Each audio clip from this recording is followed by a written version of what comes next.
So the S23 family is out and it is worth upgrade to the newest S23 Ultra from the S22 Ultra. Let's find that out in this video, but before that, let's roll the intro.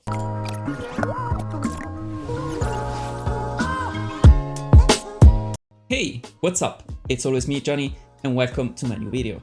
So today we're gonna talk about the main differences between the newest S23 Ultra and the older, we can say, S22 Ultra. And of course, if it is worth to change and switch to the newest flagship from Samsung. So there are a few differences between the newest Samsung flagship and the S22 Ultra, and we have improvements in design and performance and cameras, but let's go in order and let's talk about the design.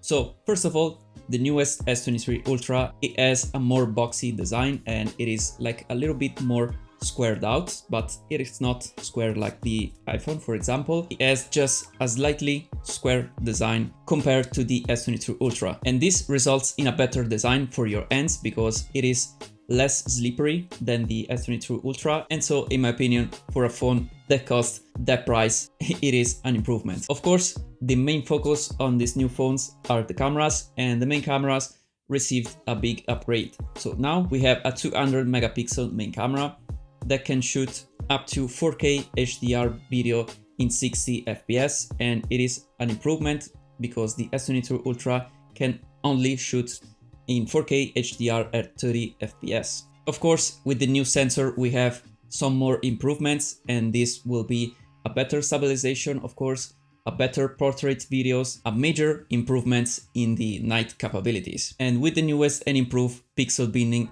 functions, we can have, of course, better zoom images. As you may know, of course, you can also shoot at 8K, and in the older version, since now you can only shoot up to 24 FPS, so 8K 24 FPS, but now it received an update and you can shoot up to 30 FPS. You can shoot videos like more stabilized because they said that the OIS, so the stabilization of the lens, it is twice as more powerful compared to the older version. Then the front-facing camera, now it is from 12 megapixel and it is a downgrade in megapixel, but you have better quality. I've seen some samples online and some comparison between the S22 front-facing camera and the S23 Ultra front-facing camera, and I can assure you that the megapixel doesn't count at all and it does have better image quality overall. Then you will finally have faster shutter speed, because Samsung always suffered from the slowest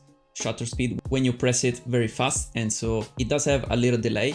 I've seen some tests online already and it is improved, yes, but compared to other phones, it is always not the fastest that I have ever seen. With the new sensor, you can shoot also up to 50 megapixel RAW photos, and you have also an improved portrait mode because you have an improvement overall on the AI processing thanks to the newest Snapdragon processor that it is in every S23 Ultra. So we get rid of the Exynos chipset and now we have only the Snapdragon.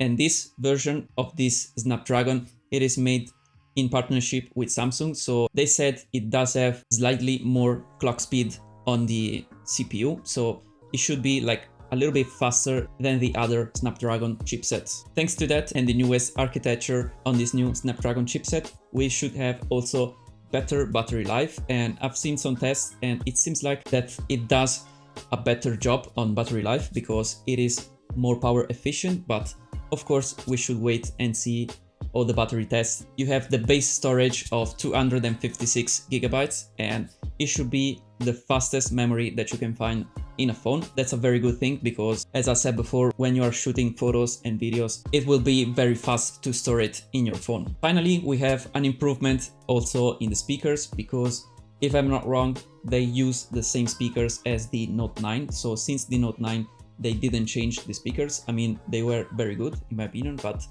not as good as other phones. So you can hear very well the differences between these new speakers and the older model. I mean, it's not a drastic change, but you can hear the difference. So these are all the improvements that the S23 Ultra had received.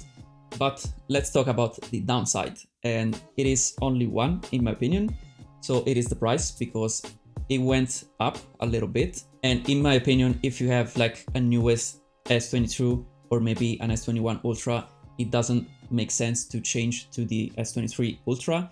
I mean, you have a lot of changes, but they are just small changes that you will probably not see or not notice when you are using your phone like daily. So in the real world usage, you will not notice any of this difference, in my opinion. Maybe slightly you will notice some improvement on the cameras, but overall it is not worth it, because you can find like a used S22 Ultra or maybe S21 Ultra that are very similar, especially if you buy an S22 Ultra. Right now, if you have to switch to this newest flagship phone from Samsung, it doesn't make any sense, of course. But of course, if you want always the best of the best, this is the phone for you, because I mean, it's an Ultra phone and it is the best that you can find on the market right now. And also what I've noticed in my years of experience with Samsung, if you buy the phone right now and you wait for like a few updates, the phone gets even better. So if you want to buy it right now, expect that the phone will be better in some months or maybe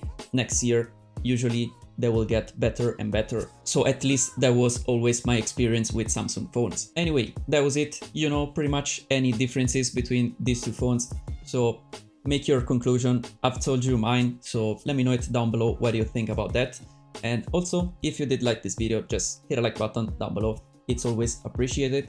And also, thank you for watching this video. Subscribe if you haven't already, and I'll see you in my next one. Bye for now.